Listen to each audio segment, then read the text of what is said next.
Why do you say that? What do you notice about the language? How do you think we actually play this instrument? Who are the characters? Why do you choose those steps? How much would you pay for this opinion? Why is there a need for population growth in Singapore? How does what we have learned today make sense to you? What do you think is the writer's intention? What are some of the topics?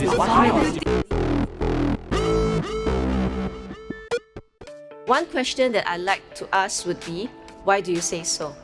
I like to hear what the students' assumptions are, what is the rationale why they say certain things, and because of that, it actually forces them to think deeper about the beliefs and assumptions that they have of certain issues.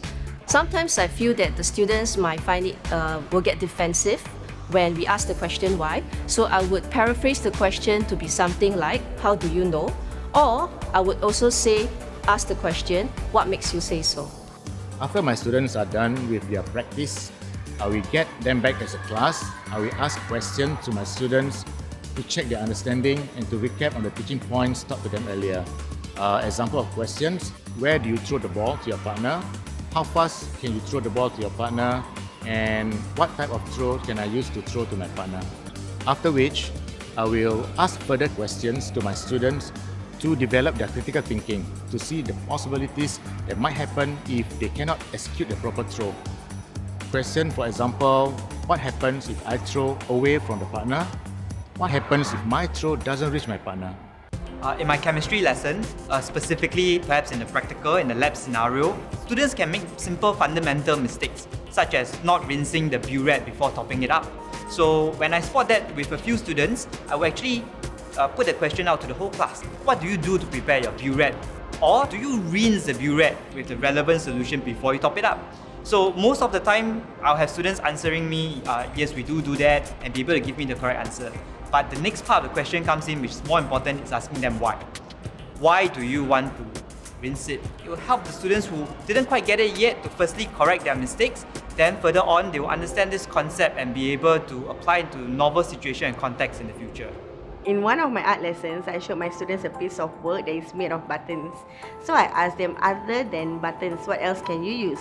So they give answers like strings or sticks. So then I asked them again, why do you want to use string? So they answered me, I use string because it is easy to paste and I can shape it any shape I want. I asked them this question because I want them to use their creative mind to produce an artwork using other materials other than just buttons. In economics, we try to consider the impact that a certain government policy may have on different economic agents like the consumer and the producer. In order to generate the students' thinking on this, I might first ask a general question like, do you think the consumer benefits or loses out as a result of this policy? If the student gives a superficial response, I would probe them a little bit further by providing them with scaffolds.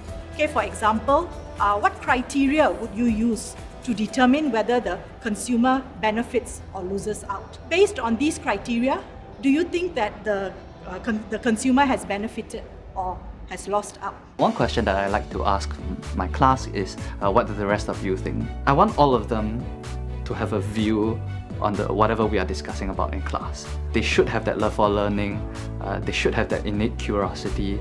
Because of that, I don't mind waiting a little bit. I give them the time, I let them bounce comments off each other. I don't always have to probe and ask more. Sometimes they start the discussion on their own. And I think that lends towards what I want from them, which is building that community of learners. They're all part of the classroom, they're all learning together, they're all thinking together, and each of them has a responsibility to probe and to challenge each other.